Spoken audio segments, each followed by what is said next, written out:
Assalamualaikum warahmatullahi wabarakatuh. Kami dari Kelompok 4 dengan materi Pengorganisasian Bisnis Unilever. Pengorganisasian Bisnis Unilever dengan mata kuliah pengantar bisnis dan dosen pengampu Ibu Dr. Andas Heni Atnasiti, MM.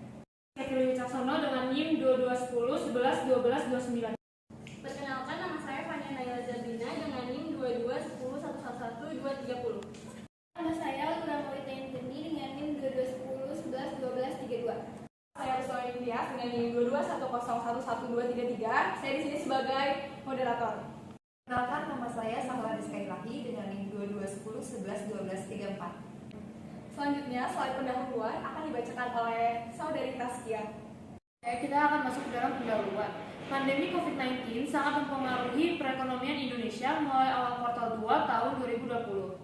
Hal ini disebabkan adanya peraturan tentang pembatasan sosial berskala besar sehingga menimbulkan lockdown kepada beberapa kota yang bertujuan untuk memutuskan rantai penyebaran COVID-19.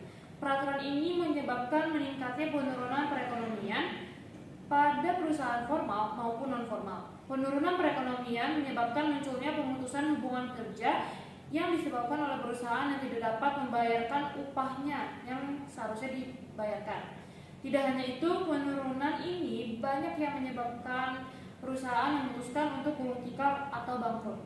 Oleh karena itu, perlu adanya struktur organisasi yang baik di dalamnya.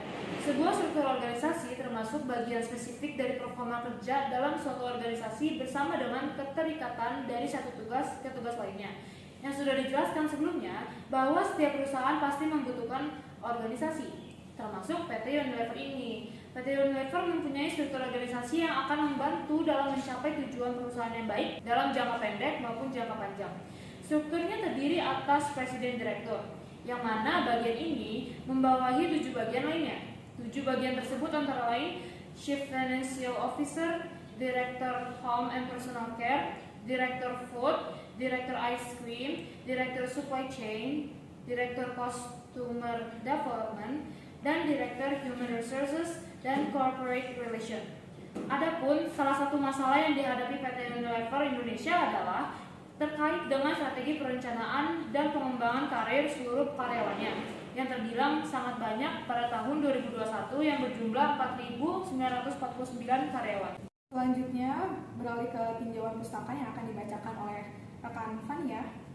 Selanjutnya, tinjauan pustaka. Peneliti mengambil referensi dari penelitian terdahulu yang berjudul Manajemen Sumber Daya Manusia dan Manajemen Resiko pada PT Unilever Indonesia yang dilakukan oleh Ilmiana, Stefana, dan kawan-kawan pada tahun 2021. Persamaan antara penelitian terdahulu dengan penelitian ini yaitu objek penelitiannya adalah pengelolaan atau manajemen sumber daya manusia pada PT Unilever Indonesia dan metodenya yaitu metode deskripsi kualitatif. Perbedaannya yaitu pada peneliti terdahulu juga membahas manajemen risiko pada PT Unilever Indonesia, sedangkan pada penelitian ini tidak dibahas. Pada penelitian ini membahas terkait struktur organisasi yang mana tidak dibahas pada penelitian terdahulu. Rangkuman jurnal Manajemen Sumber Daya Manusia dan Manajemen Risiko pada PT Unilever Indonesia yaitu sumber daya manusia merupakan pengembangan sumber daya manusia yang berfungsi melakukan perencanaan sumber daya manusia, penerapan, perekrutan, pelatihan, pengembangan karir karyawan atau pegawai, serta melakukan inisiatif terhadap pengembangan organisasional sebuah organisasi atau perusahaan. Dalam konteks proyek, risiko adalah suatu kondisi atau peristiwa tidak pasti dan jika terjadi mempunyai efek negatif terhadap sasaran proyek. Selanjutnya ada slide pembahasan tentang struktur organisasi yang akan dibacakan oleh rekan Sahla Rizka. Selanjutnya kita masuk ke pembahasan yaitu struktur organisasi dari PT Unilever. Yang pertama, yang paling atas ada Direktur Presiden dan dia membawahi beberapa yaitu diantaranya yang pertama ada Chief Financial Officer. Selanjutnya ada Director Home dan Personal Care, Director Food, Director Ice Cream, Director Supply Chain, dan Director Customer Development. Satu lagi ada Director Human Resource dan Corporate Relation. Selanjutnya struktur organisasi. Home dan Personal Care adalah bekerja mengurusi semua yang ada di dalam perusahaan berkaitan dengan individu kepegawaian. Customer Development adalah bagian untuk mengurusi tentang masalah customer, merangkul customer sebanyak-banyaknya.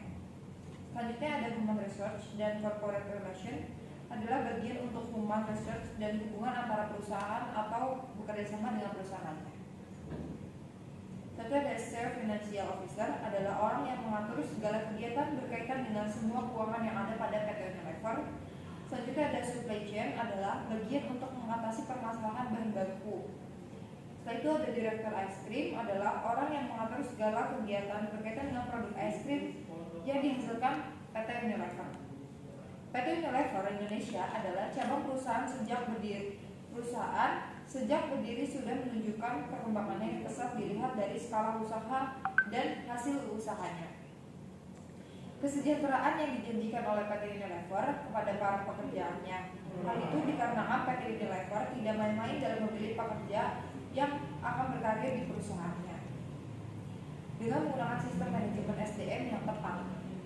Ada slide tentang strategi manajemen sumber daya manusia Unilever yang dibacakan oleh rekan Lulu.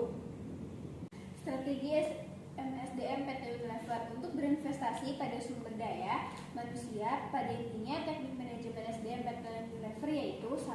Pengadaan, yaitu mencakup perencanaan SDM, rekrutmen, seleksi, dan orientasi. Yang kedua, pemeliharaan, yaitu bagaimana PT Unilever menciptakan lingkungan kerja yang nyaman sehingga karyawan juga dapat merasa puas bekerja bersama PT Unilever. Yang ketiga, pelatihan karyawan PT Unilever. FSDM, Unilever sendiri menerapkan sistem di mana performa kerja masing-masing karyawan akan sangat mempengaruhi posisi serta gaji yang lebih baik. Sementara orang yang berperforma rendah atau low performer akan mendapat reward yang sesuai dengan apa yang dikerjakannya. Sistem ini mendorong setiap para manajer di Unilever untuk selalu memberikan performa terbaik dalam mencapai target perusahaan. Untuk pengembangan profesionalisme, perusahaan ini memiliki program pembelajaran yaitu komprehensif serta terus memupuk budaya belajar di perusahaan yang mendorong SDM agar bisa belajar dari setiap kesempatan, baik melalui sesi resmi maupun tidak, di mana para karyawan dapat saling sharing seputar pengetahuan, pengalaman maupun kegagalan yang nantinya akan dijadikan pembelajaran oleh rekan-rekan. Selanjutnya, akhir dari presentasi kami penutup. Di suatu perusahaan perlu adanya struktur organisasi dan pengelolaan sumber daya manusia yang tepat sasaran. Dalam struktur organisasi yang sudah ditetapkan harus mencerminkan the right man on the right place. Oleh karena itu, proses mendelegasi SDM dilakukan dengan proses yang lama dan terkoordinir dengan beberapa kriteria yang harus dipenuhi pelamar terhadap posisi yang diinginkan masing-masing. Dari aspek mengelola sumber daya manusia, perusahaan juga harus memperhatikan masalah yang memungkinkan terjadi kepada karyawan. Perlu ada akomodasi kegiatan yang bisa meningkatkan semangat dan meningkatkan value karyawan. Misal, memberikan program latihan, pemberian reward kepada mereka yang memiliki pencapaian perusahaan, kompensasi, pesangon ketika hari pensiun. Hal ini perlu dilakukan karena fokus man yang sangat penting. Jadi, jika pengelolaan SDM diimplementasikan tepat sasaran, bisa menaikkan laba perusahaan karena adanya efisiensi dan efektivitas dari karyawannya. Sekian presentasi dari kami, kurang lebihnya mohon maaf. Wassalamualaikum warahmatullahi wabarakatuh.